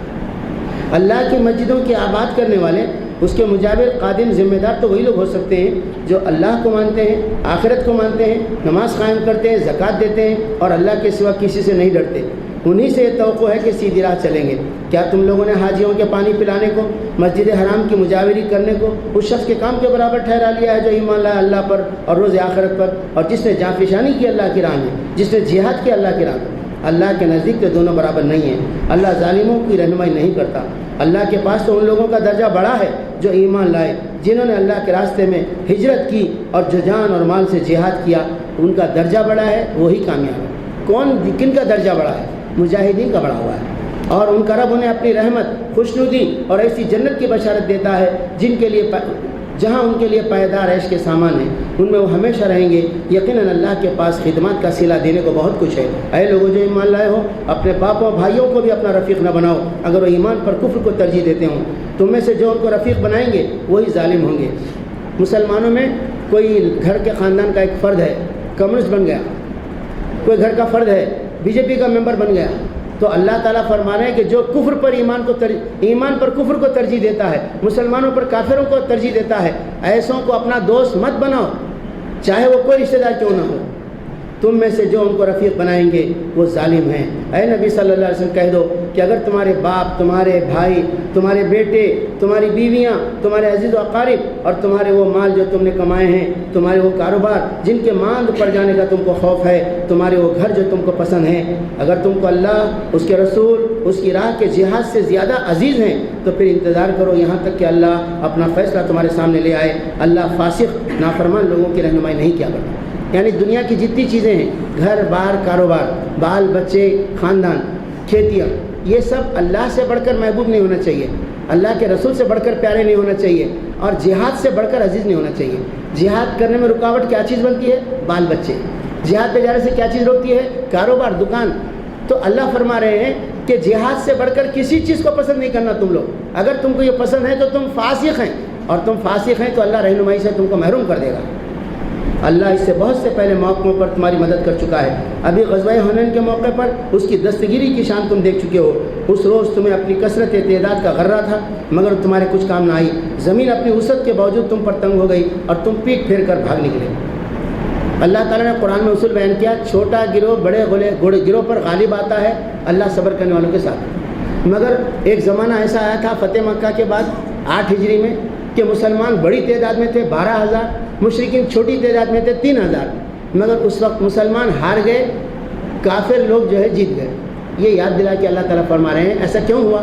تم کو اللہ پہ بھروسے کے بجائے اپنی تعداد کا غرہ ہو گیا تھا۔ مسلمان کبھی اپنی تعداد پہ فخر نہیں کرنا، اپنے ہتھیار پہ فخر نہیں کرنا، اور اس پر بھروسہ نہیں کرنا، بھروسہ اللہ پہ کرنا، تو اللہ کامیاب کرے۔ پھر اللہ نے اپنی سکینت اپنے رسول پر نازل فرمائی، مومنوں پر نازل فرمائی، ایسے لشکر نازل کرے جو تم کو نظر نہیں آتے تھے، منکرین حق کو سزا دی کہ یہی بدلہ ہے ان لوگوں کا جو حق کا انکار کریں۔ پھر تم یہ بھی دیکھ چکے ہو کہ اس طرح سزا دینے کے بعد جس کو اللہ چاہتا ہے توبہ کی توفیق بھی بخش دیتا ہے۔ اللہ درگزر کرنے والا، رحم فرمانے والا ہے۔ سورہ توبہ ہے اس کا نام۔ توبہ کی توفیق بھی اللہ تعالیٰ دیں گا ان لوگوں کو جن سے ہم جہاد کرتے ہیں، تو ضرور نہیں کہ مقابلے میں قتل ہو جائیں۔ بعض لوگ مقابلے میں آنے کے باوجود توبہ کی توفیق ان کو ہو جاتی، فرما دیتا۔ اے لوگوں جو ایمان لائے ہو، مشرکین ناپاک ہیں، لہذا اس سال کے بعد یہ مسجد حرام کے قریب بھی نہ آنے پائیں۔ اگر تمہیں تنگ دستی کا خوف ہے تو بعید نہیں کہ اللہ چاہے تو تمہیں اپنے فضل سے غنی کر دے۔ اللہ علیم اور حکیم۔ یعنی حج آئندہ سے مشرک نہیں کرنا۔ حج کو مشرک نہیں آئیں گے تو کتنے قبیلے ہیں، اتنے لوگ حج سے روک دیے جائیں گے تو کاروبار کیسا چلے گا؟ حج میں کاروبار ہوتا تھا، حج کے اندر بہت سے ایسے کام ہوتے تھے جس کے ذریعے سے فائدہ ہوتا تھا انسانوں کو، تو اس کاروبار کے ذریعے سے لوگ مال کماتے تھے۔ تو اللہ تعالیٰ فرما رہے ہیں مشرکین کے آنے پہ پابندی لگانے سے حاجیوں کی تعداد کم ہو جائیں گی، کاروبار کم ہوگا، تو تم تنگ دست ہو کے محتاج ہو جائیں گے۔ ایسا مت سمجھو، اللہ اپنے فضل سے تم کو غنی کر سکتا ہے۔ اللہ کے حکم پہ چلو، جنگ کرو اہل کتاب میں سے ان لوگوں کے خلاف جو اللہ اور روز آخرت پر ایمان نہیں لاتے، جو کچھ اللہ اس کے رسول نے حرام قرار دیا اسے حرام نہیں قرار دیتے، اور دین حق کو اپنا دین نہیں بنا لیتے۔ ان سے لڑو یہاں تک کہ اپنے ہاتھ سے جزیہ دیں، چھوٹے بن کے رہیں۔ یہ حکم ہے فائنل۔ مسلمان کو یہودیوں سے، عیسائیوں سے، تمام اہل کتاب سے لڑنا ہے۔ انہوں نہیں لڑے تبھی لڑنا ہے۔ کتنا لڑنا ہے؟ ختم کرنے کے لیے، پورا مٹانے تک نہیں لڑنا ہے۔ لڑنے کے دوران اگر وہ بولے کہ ہم ماتحت ہو کے رہنا چاہتے ہیں، ہم جزیہ دیں گے سالانہ، تو پھر ان کو چھوڑ دینا ہے، پھر ان کی حفاظت اپن کرنا ہے۔ تو مسلمان غالب رہنا، اہل کتاب مغلوب رہنا، قرآن کی آیت بتا رہی ہے۔ جنگ کرو اہل کتاب میں سے ان لوگوں کے خلاف جو اللہ کو نہیں مانتے، آخرت کو نہیں مانتے، دین حق کو مان کے نہیں دیتے، جو اللہ اس کے رسول نے حرام قرار دیا اس کو تسلیم نہیں کرتے۔ تو ایسے لوگوں کے خلاف تم جنگ کرو، یہاں تک کہ اپنے ہاتھ سے جزیہ دیں، سالانہ ٹیکس دیں، اور چھوٹے بن کے رہیں، ماتحت بن کے رہیں، جیسے ہم چھوٹے بن کے اب امریکہ کے سامنے، حتیٰ کہ سعودی عرب بھی یس باس بول کے بیٹھا ہوا ہے۔ مگر ہم لوگ کب کریں گے؟ ہم تو ان کو جزیہ دے کے ان کے ماتحت بنے ہوئے ہیں۔ ان سے لڑو یہاں تک کہ اپنے ہاتھ سے جزیہ دیں اور چھوٹے بن کر رہیں۔ یہودی کہتے ہیں کہ عزیر اللہ کا بیٹا ہے، عیسائی کہتے ہیں کہ مسیح اللہ کا بیٹا ہے۔ یہ بے حقیقت باتیں ہیں جو اپنی زبانوں سے نکالتے ہیں، ان لوگوں کی دیکھا دیکھی جو ان سے پہلے کفر میں مبتلا ہوئے تھے۔ خدا کی مار ان پر، یہ کہاں سے دھوکہ کھا رہے ہیں۔ حقیقت یہ ہے انہوں نے اپنے علماء اور درویشوں کو اللہ کے سوا اپنا رب بنا لیا ہے۔ نہایت اہم آیت آ رہی ہے، انہوں نے اپنے علماء اور درویشوں کو اللہ کے سوا اپنا رب بنا لیا ہے۔ اسی طرح مسیح عیسیٰ ابن مریم کو بھی رب بنا لیا ہے، حالانکہ ان کو ایک معبود کے سوا کسی کی بندگی کرنے کا حکم نہیں دیا گیا تھا۔ وہ جس کے سوا کوئی مستحق عبادت نہیں ہے، پاک ہے وہ ان مشرکانہ باتوں سے جو لوگ کر رہے ہیں۔ اہل کتاب کا ایک بگاڑ بیان کیا گیا ہے، انہوں نے اپنے علماء اور درویشوں کو، مشائخین کو اللہ کو چھوڑ کر رب بنا لیا۔ رب معبود بھی ہے، خالق بھی ہے اور پروردگار بھی ہے۔ تو اللہ کو چھوڑ کر کسی اور کو رب بنانا، وہ بھی اپنے جیسے انسانوں کو، یہ کب ممکن ہوتا، کیسے ممکن ہوتا، کون یہ کام کرتے؟ تو اللہ تعالیٰ نے فرمایا اہل کتاب نے ایسا کیا۔ اس کی وضاحت کیا ہے؟ تو وضاحت یہ ہے کہ اللہ کے رسول صلی اللہ علیہ وسلم کے پاس ایک صحابی جو پہلے عیسائی تھے، اسلام قبول کر لیے تھے، انہوں نے یہ آیت پڑھ کے پوچھا اللہ کے رسول، ہم نے کبھی بھی اپنے علماء کو سجدہ نہیں کیا، درویشوں کو سجدہ نہیں کیا، ان کو خدا نہیں سمجھا، مگر قرآن میں لکھا ہوا ہے کہ ہم نے ان کو رب بنا لیا، ایسا کیسا لکھا ہوا ہے؟ اس کا کیا بات؟ تو اللہ کے نبی صلی اللہ علیہ وسلم نے ان سے پوچھا، کیا تمہارے علماء جو بات کہتے تھے کہ یہ کرو یہ نہ کرو تو تم بے چوں چرا ان کی بات مانتے تھے؟ تو انہوں نے کہا ایسا تو ہم کرتے تھے۔ تو بے چوں چرا کسی کی اطاعت کرنا بغیر کسی دلیل کے، اس کو خدا بنا لینے کے برابر ہے۔ گویا انہوں نے شریعت کو چھوڑ کر، پیغمبر کی نصیحت کو چھوڑ کر اپنے علماء کی باتوں پر چلنا شروع کر دیا تھا بغیر دلیل پوچھے۔ اس پر اللہ تعالیٰ نے ٹوکا، مذمت کی، کنڈم کیا، اور آج یہ بیماری ہمارے اندر ہے۔ ہم لوگ علماء کوئی بات بول دیے تو دلیل نہیں پوچھتے، صاحب ایسا کیسا ہے، کیوں ہے، اس کی دلیل کیا ہے؟ نہیں، اتنے بڑے عالم ہیں صاحب، اتنے کتابیں لکھے انہوں غلط بول سکتے کیا؟ یہ کوئی دلیل نہیں ہے زیادہ کتابیں لکھنے سے۔ دلیل پوچھنا کہ صاحب آپ یہ جو بات کہہ رہے ہیں اس کے پیچھے قرآن سے، سنت سے کیا دلیل ہے؟ اگر ایسا نہیں پوچھ کے ان کی بات بے چوں چرا مان لیے تو ان کو رب بنانا ہے، قرآن میں لکھا ہوا ہے، میری بات نہیں ہے۔ تو فرمایا انہوں نے اپنے علماء اور درویشوں کو اللہ کے سوا اپنا رب بنا لیا ہے۔ اسی طرح مسیح ابن مریم کو بھی رب بنا لیا، حالانکہ ان کو ایک معبود یعنی اللہ کے سوا کسی کی عبادت کرنے کا حکم نہیں دیا گیا تھا۔ وہ جس کے سوا کوئی عبادت کے لائق نہیں ہے، مستحق نہیں ہے، اس کے سوا پاک ہے ان مشرکانہ باتوں سے جو کرتے ہیں۔ یہ لوگ چاہتے ہیں کہ اللہ کی روشنی کو اپنے منہ کی پھونکوں سے بجھا دیں۔ یہ لوگ بولے تو کون؟ یہودی اور عیسائی اور مشرکین۔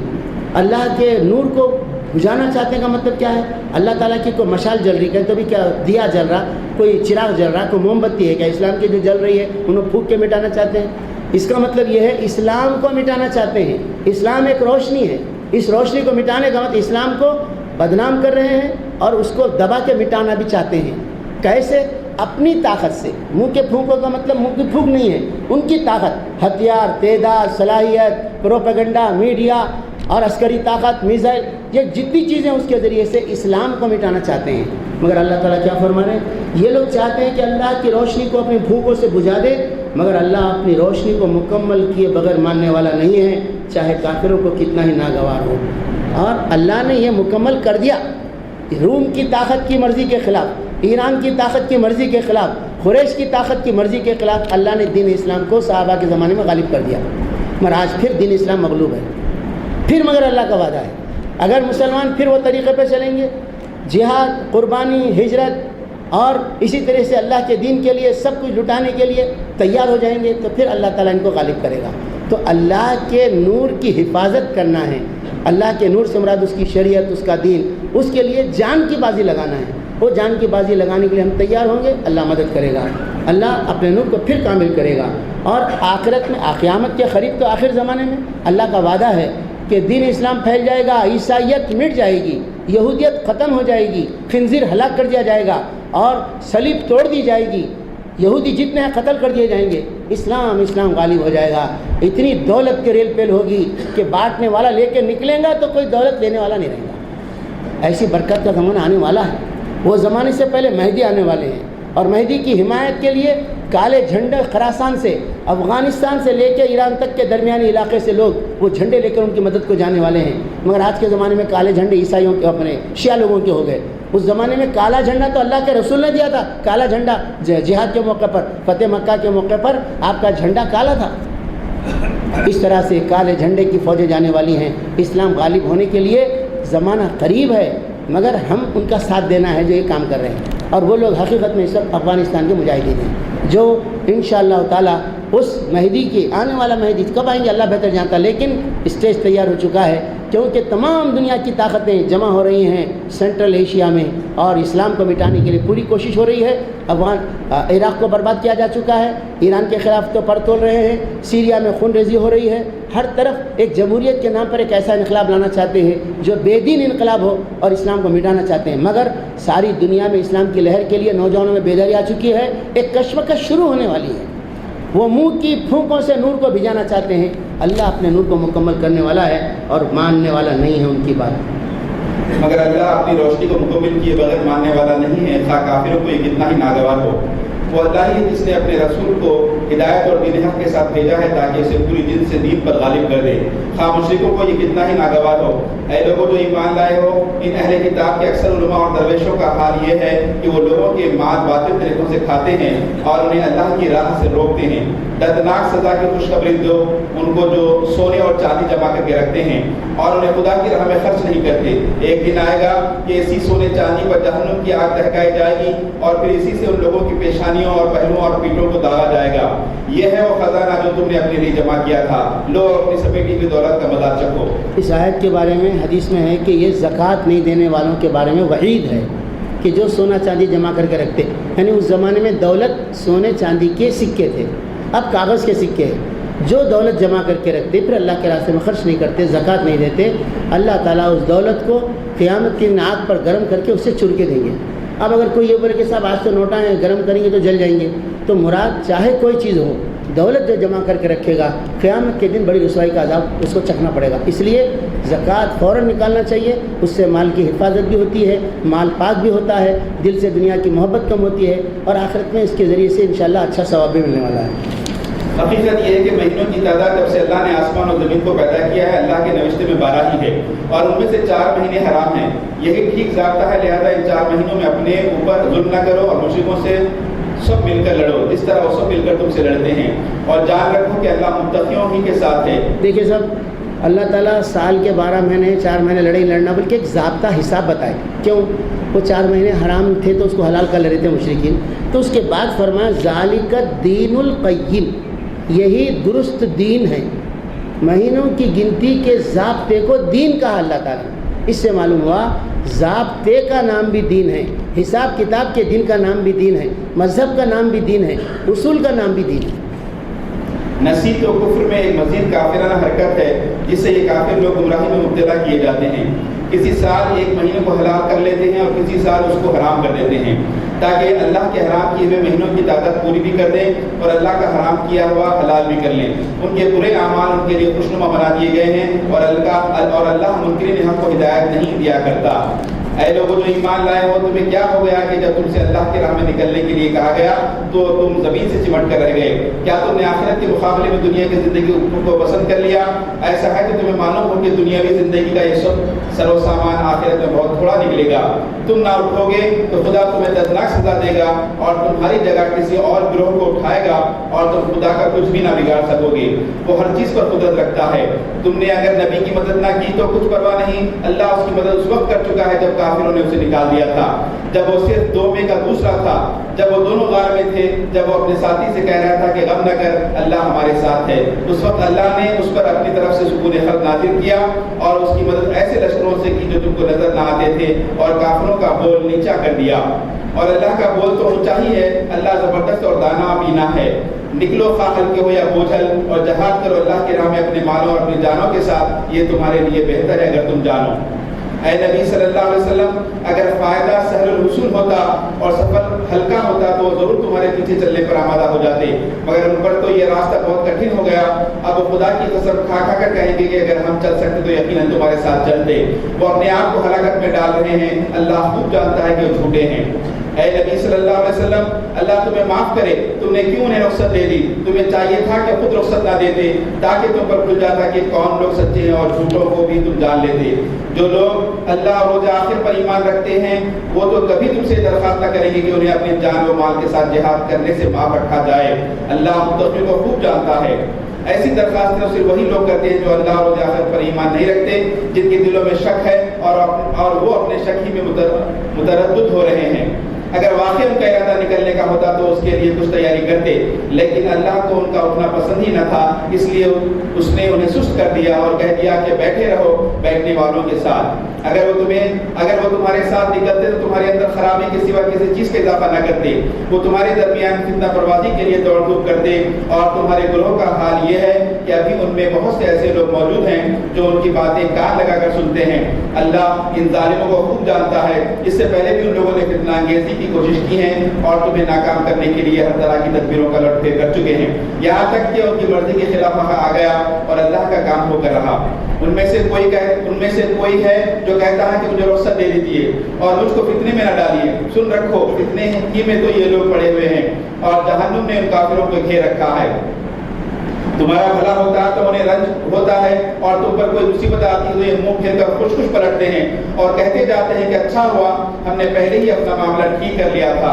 ان سے کہو ہمیں ہرگز کوئی برائی یا بھلائی نہیں پہنچتی مگر وہ جو اللہ نے ہمارے لیے لکھ دی ہے۔ اللہ ہی ہمارا مولا ہے اور اہل ایمان کو اسی پر بھروسہ کرنا چاہیے۔ ان سے کہو تم ہمارے معاملے میں جس چیز کے منتظر ہو وہ اس کے سوا اور کیا ہے کہ 2 بھلائیوں میں سے ایک بھلائی ہے، اور ہم تمہارے معاملے میں جس چیز کے منتظر ہیں وہ یہ ہے کہ اللہ خود تم کو سزا دیتا ہے یا ہمارے ہاتھوں دلواتا ہے۔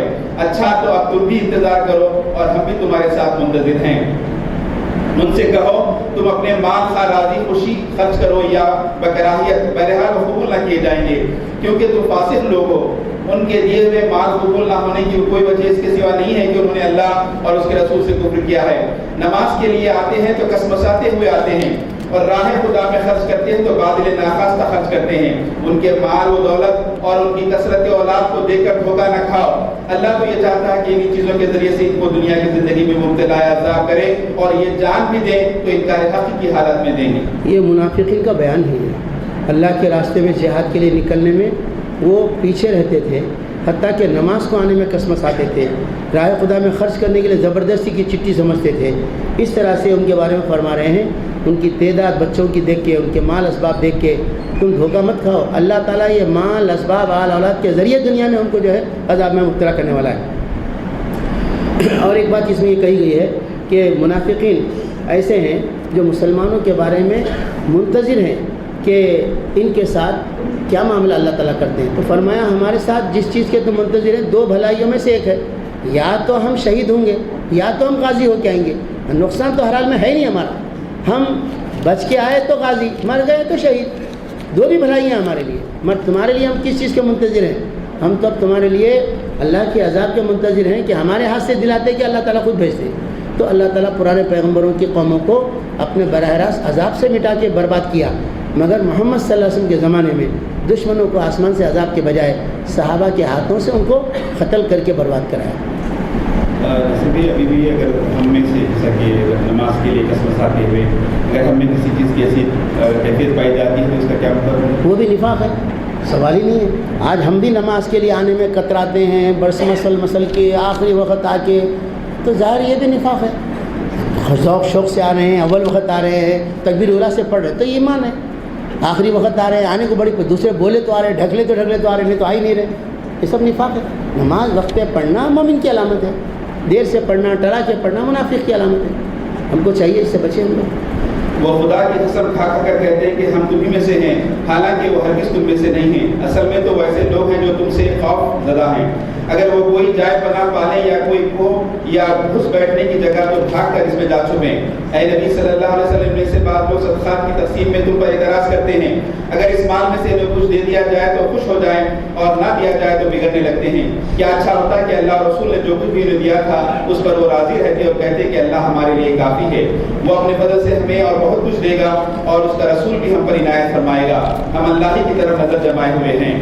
یہ صدقات تو دراصل فقیروں اور مسکینوں کے لیے ہیں اور ان لوگوں کے لیے جو صدقات کے کاموں پر مامور ہیں اور ان کے لیے جن کی تعریف قلوب مطلوب ہو.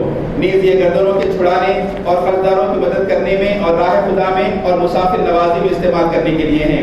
ایک فریضہ ہے اللہ کی طرف سے اور اللہ سب کچھ جاننے والا اور دانا و بینا ہے. یہ زکوٰۃ کس کو دینے کا بیان ہے. قرآن مجید میں زکوٰۃ دو، نماز قائم کرو، زکوٰۃ دو 60 جگہ لکھا ہوا ہے. ایک ہی جگہ کس کو دینے کا لکھا ہوا ہے. یہ مدات 8 مد ہیں. اب دیکھیے امت کیا کیا ہے. فرمایا اللہ تعالیٰ نے یہ صدقات، صدقہ بولے تو عام طور پر الگ چیز کو بولتے ہیں، ہمارے پاس خیرات کو بولتے ہیں، مگر اللہ تعالیٰ زکوٰۃ کو بھی صدقہ بولے قرآن مجید میں. تو یہ صدقات تو دراصل فقیروں کے لیے. فقیر قرآن مجید کی اصطلاح میں کیا ہے؟ فقر و فاقے سے مراد ہے فقیر، یعنی بھوکا پیاسا آدمی، کچھ نہیں ہے اس کے پاس، اس کو دینا ہے. اور ہمارے پاس خاندانی فقیر بن گئے، پیشہ ور فقیر بن گئے. وہ فقیر مراد نہیں ہے، اگرچہ کہ وہ بھی محتاج ہے تو ان کو بھی دینا ہے. دوسرے ہے مسکین، یعنی محتاج آدمی. مسکین آدمی وہ ہے جو مانگتا نہیں، کام کرتا، دھندا کرتا، مر پیٹ نہیں بھرتا، وہ آدمی ہے مسکین. تو معلوم ہوا پہلے بھوک مٹانے، انسانی ضرورت پوری کرنے کے لیے معاشرے کے محتاجوں کو دینا نمبر 1 پر ہے. مگر اب پہلے زکوٰۃ پوری مدرسوں کو چلی جا رہی ہے. اب ہم بھی مدرسے کو مانگ رہے ہیں. اور مدرسوں کو ملنے سے کیا ہو رہا ہے؟ مدرسے کے غریب بچوں پہ خرچ ہو رہی تو اچھی بات ہے وہ، لیکن مدرسے کے ذمہ داروں پہ خرچ ہو جا رہی تو زکوٰۃ کا غلط استعمال ہے. خیر، تو یہ صدقات فقیروں مسکینوں کے لیے ہیں. نمبر 3 ان لوگوں کے لیے جو صدقات کے کام پہ مامور، یعنی عاملین. کیا مطلب اس کا؟ زکوٰۃ ایسا جس کی انہوں بانٹ لیے، ان کی انہوں بانٹ لیے، ان کی انہوں بانٹ لیے، اسلام میں نہیں ہے. نماز ان کی انہوں گھر میں پڑھ لیا، ان کو گھر میں پڑھ لیے. ہوتی تھی نا نماز، کیوں نہیں پڑھے سب؟ ایک مسجد بنا رہے ہیں، اذان دے رہے ہیں، امام کو مقرر کر کے جماعت بنا کے پڑھ رہے ہیں وقت کی پابندی کے ساتھ. تو زکوٰۃ کے بارے میں بھی ایسا ہی ہے کہ مسلمان جہاں بھی رہتے ہیں ان کا ایک امیر رہنا، ان کا ایک بیت المال رہنا، بیت المال کے نگران رہنا، مالداروں سے وصول کرنے کی ٹیم رہنا، غریبوں میں بانٹنے کا کام کرنا، ان کا حساب کتاب رکھنا، وہ ہے اس کے کارکن بیت المال کے، وہ ہے عمال. تو ان کی تنخواہ زکوٰۃ میں سے دیو، بلکہ 3 نمبر پہ لکھ دیا اللہ تعالیٰ. اس سے معلوم ہوا زکوٰۃ ایک نظام ہے، اس کے لیے بیت المال لازمی ہے، اس کے لیے امیر لازمی ہے. یہ کام ہم چھوڑ دے کے اپنی اپنی بانٹ کے ہم خوش ہیں کہ زکوٰۃ ادا کر رہے ہیں، اللہ قبول کر لے. مگر ہم کو ہر سال یہ سوچنا چاہیے کہ زکوٰۃ کا نظام لانے کی کوشش کریں. کم سے کم اپنے محلے کی بنیاد پر ہمارا ایک امیر ہو، نقیب ہو، ہمارا ایک بیت المال ہو، محلے کے مالداروں سے لے، محلے کے غریبوں میں خرچ کر دے، بچ جائے تو دوسرے محلے کے غریبوں میں جا کے بانٹیں. یہ کام اگر شروع کر دیں گے تو 10 سال کے اندر حیدرآباد کے غریبوں اور سلم ایریے کے لوگوں کی غربت ختم ہو جاتی. مگر ایسا نہیں کرنے کی وجہ سے ایک آدمی کو زیادہ مل رہا ہے، دوسرے لوگ بھوکے رہ جا رہے ہیں، دوسرے لوگ علاقے سے آ رہے ہیں لے کے چلے جا رہے ہیں، مقامی لوگ محروم رہ جا رہے ہیں. تو اس طرح سے یہ عمال کے لیے بھی ہے. سوال بعد میں، ایک منٹ. پھر فرمایا صدقات کے یہ کس کے لیے؟ عمال کے بعد. اور یہ ان کے لیے ہے جن کے دلوں کو نرم کرنا مطلوب، تالیف قلب. اس کا مطلب ہے اسلام قبول کرے، نئے نئے نو مسلم ہیں، جائیداد چھوڑ کے آ گئے، لوگ مار کے گھر سے نکال دیے، اب یہاں کے بیچارہ ایمان اسلام کے لیے مشقت کی زندگی گزار رہا. ایسے نو مسلموں کو اسلام پہ برقرار رکھنے کے لیے دینا، یہ تالیف قلب ہے. اور اس میں بعض علماء نے یہ بھی کہا ہے جو دشمنان اسلام ہیں، پیسوں سے اگر کٹتے ہیں، طاقت سے نہیں کٹ رہے، تو ان کو بھی پیسے امیر ہے تو دے سکتے، امیر صاحب اپن نہیں دے سکتے. غرض یہ کہ اسلام کی دشمنی کو کاٹنے کے لیے، نئے اسلام قبول کرنے والوں کو مضبوط کرنے کے لیے دینا. اس کے بعد فرمایا کہ یہ گردنوں کے چھڑانے میں خرچ کرنا ہے، یعنی غلاموں کو آزادی دلانا. غلامی نہیں ہے. تو جیلوں میں ایسے لوگ ہیں جن کو چالان بھرنے پیسے نہیں ہیں ان کے پاس، مسلمان ہیں، اسلام کے مختلف کاموں کی وجہ سے جیل میں چلے گئے اور ان کو ضمانت کو دینے پیسے نہیں ہیں، تو وہ گردن چھڑانا ہے جیل سے، اس میں پیسے خرچ کرنا. قرض داروں کی مدد کرنے، قرضہ لیے تھے، ادا نہیں کر سک رہے ہیں، منہ چھپاتے پھر رہے ہیں، ایسے لوگوں کو اسلام نے یہ نہیں کہا کہ ان کے گھروں کی چیزوں کو لا کے بیچ کے پیسے لے لو، بلکہ ایسے لوگوں کے گھر کی چیزوں کو حراج کرنا اسلام میں ہے ہی نہیں. استعمال کی چیزیں ہر حال میں ان کا حق ہے، برتن، کپڑے، گھر کے چیزیں، کوئی اس کو اسلامی عدالت خورخی نہیں دیتی اس کو، بلکہ ان کو بیت المال سے ان کا قرض ادا کرنے کی کوشش کرنا، زکوٰۃ میں سے ان کو دینا، اور آخر میں راہ خدا میں استعمال کرنا۔ اللہ کے راستے میں سے مراد جہاد کے کام میں، گھوڑے، ہتھیار، مجاہدین کا خرچہ، اور جو کوئی کلمے کی سربلندی کا کام ہے، جیسے جہاد بھی اللہ کے کلمے کو بلند کرنے کا کام ہے، تو جو دوسرا کام بھی اللہ کی کلمے کی سربلندی کا ہے تو وہ بھی اس میں شامل ہے۔ موجودہ دور کے علماء نے کہا ہے، جیسے یوسف قرضاوی صاحب نے، اس کا مطلب یہ ہے کہ اللہ کے کلمے کو بلند کرنے کے لیے کچھ داعیوں کو تنخواہ دینا، ان کو مقرر کر کے غیر مسلموں کے علاقے میں تبلیغ کے لیے بھیجنا، ان کو گاڑی دلانا، ان کو لاؤڈ اسپیکر دلانا، یہ اس کام بھی زکوٰۃ میں سے اللہ کے راستے کا کام ہے، دے سکتے ہیں۔ اس کے بعد فرمایا مسافر نوازی، مسافر آدمی پرائی دیش میں آنے کے بعد وہ گاؤں میں اپنی جگہ مالدار رہتا، یہاں آگے تو فقیر ہو جاتا، اس زمانے میں ایسا تھا، مگر آج کل وہ کارڈاں وڈا رہتے، بٹن دبائے تو پیسے آ جاتے، لیکن بہرحال بعض مسافر راستے سے ان کا سامان چوری ہو جاتا، ٹکٹ چلے جاتا، ایسے لوگوں کی مدد کرنے کو آخری نمبر پہ رکھے ہیں۔ اب اس میں ہمارے پاس اگر کوئی مہاجرت کر کے برما سے آ گئے، کئی بنگلہ دیش سے آ گئے، ایسے لوگ بھی مسافر بھی ہیں، مسکین بھی ہیں، ان کا حق ڈبل بن رہا ہے، ان کو زکوٰۃ میں سے پیسے دینا چاہیے۔ اس کے بعد آخر میں اللہ تعالیٰ فرما رہے ہیں یہ فریضہ ہے اللہ کی طرف سے، صدقات تو فریضہ نہیں ہے نا، صدقات نفل ہے، مگر زکوٰۃ فرض ہے، اس لیے استدلال کر کے کہا گیا کہ زکوٰۃ کے استعمال کے بیان کی آیت ہے، اور اللہ کے بارے میں فرمایا کہ فریضہ ہے اور اللہ سب کچھ جاننے والا، دانا اور بینا ہے۔ تو زکوٰۃ کے یہ مدات اللہ نے مقرر کیے ہیں، اس کا علم بہت بڑا ہے، اس کے علم کے تحت جو نتیجے نکلنے والے ایسا خرچ کریں گے تو بہت بڑی بات ہے۔ حقیقت یہ ہے مسلمانوں میں سے غربت کے خاتمے کا فارمولہ خدائی ہے، یہ خدائی فارمولہ ہے، ہم اس پہ عمل نہیں کرنے سے مسلمان غریب سے غریب ہو رہے، ساری دنیا کے یورپین ممالک صدقہ دے رہے، خیرات کر رہے مسلمانوں پر، مسلمانوں پہ وہ لوگ چندہ دے کے بھیج رہے ہیں۔ مسلمان ملکوں میں پیٹرول ہے، ان کے بادشاہ لوگ وہ پیٹرول کا غلط استعمال کر رہے، دولت کا IMF میں لے کے جمع کر کے رکھ رہے ہیں، مسلمان ملکوں میں غریب ہیں ان کے اوپر نہیں خرچ کر رہے، اور IMF والے یہودیاں پورا ان کا مال ہڑپ کر جا رہے ہیں۔ اگر وہ لوگ زمین سے نکلی ہوئی دولت کو غریبوں میں تقسیم کرتے رہتے، خوشحالی آ جاتی، وہ خوشحالی سے بہت سارے نئے نئے پروجیکٹ شروع ہو جاتے، نئے نئے انڈسٹریاں لگ جاتے، دنیا کے اندر ریل پیل ہو جاتی دولت کی، مگر چند جگہ جمع کر کے رکھے ہیں۔ قرآن کے اصول کے خلاف دنیا میں نظام چل رہا ہے، معاشی نظام آج دنیا میں سود پر ہے، اسلام نے صدقے کی بنیاد پر رکھنے کا حکم دیا، وہ نظام اگر آ جائے تو ساری دنیا کی غریبی دور ہوتی، غیر مسلموں کی بھی غریبی دور ہوتی۔ اس میں کیا بولیں گے؟ چندے وغیرہ جو آتے چندے آتے مدرسے میں جو چندے وغیرہ دیتے ہیں، ہاں، تو جو مدرسے کے جو صدر صاحب ہیں تو اپنی مرضی سے جو چاہے لے سکتے ہیں، یا ان کے لیے یہ مدرسے والے جو ہے چندوں میں سے جو لے رہے ہیں اپنی مرضی سے لے سکتے ہیں، یا اس کا کوئی اصول حدیث میں قرآن میں پوچھ رہے ہیں؟ مدرسے والے لینا، اپنے اوپر خرچ کر لینا، کھا لینا، قرآن میں تو لکھا ہوا نہیں ہے، مگر قرآن میں ایک بات لکھی ہوئی ہے، جو یتیم کا سرپرست رہتا ہے اس کے بارے میں فرمایا اگر کوئی مالدار سرپرست ہے تو انہیں فری کام کرنا یتیم کی خدمت کا، اگر فقیر ہے فلیاکل بالمعروف، معروف طریقے سے کھا سکتا ہے یتیم کے مال میں سے، کیونکہ یتیم کی نگرانی کر رہا ہوں۔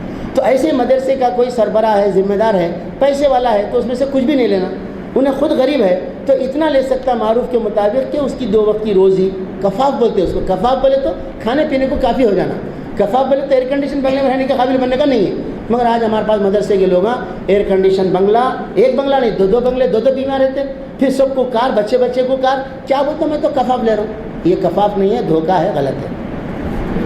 ان میں سے کچھ لوگ ہیں جو اپنی باتوں سے نبی کو دکھ دیتے ہیں اور کہتے ہیں کہ یہ شخص کانوں کا کچا ہے، کہو وہ تمہاری بھلائی کے لیے ایسا ہے، اللہ پر ایمان رکھتا ہے اور اہل ایمان پر اعتماد کرتا ہے، اور سراسر رحمت ہے ان لوگوں کے لیے جو تم میں سے ایماندار ہیں، اور جو لوگ اللہ کے رسول کو دکھ دیتے ہیں ان کے لیے دردناک سزا ہے۔ رسول اللہ کی شان میں گستاخی کرنا رسول اللہ کو دکھ دینا ہے، جو رسول اللہ کی شان میں گستاخی کرے، دکھ دیے، ان کے لیے کیا ہے؟ دردناک سزا ہے۔ کہاں ہے؟ یہاں نہیں لکھے اللہ تعالیٰ، مگر علماء نے کہا مسلمان کی ذمہ داری ایسے لوگوں کو سزا دینا، اللہ تعالیٰ اپنی ذمہ داری آخرت میں پوری کرنے والا ہے۔ اس لیے امام ابن تیمیہ رحمۃ اللہ علیہ واحد امام ہے جنہوں نے کئی آیتوں سے استدلال کر کے کہا کہ حضور کی شان میں گستاخی کرنے والے کو جا کے یہ نہیں بولنا تو توبہ کر، اس کو دکتش مارنا ہے، بولے توبہ کر، بولنے سے نہیں ہوتا۔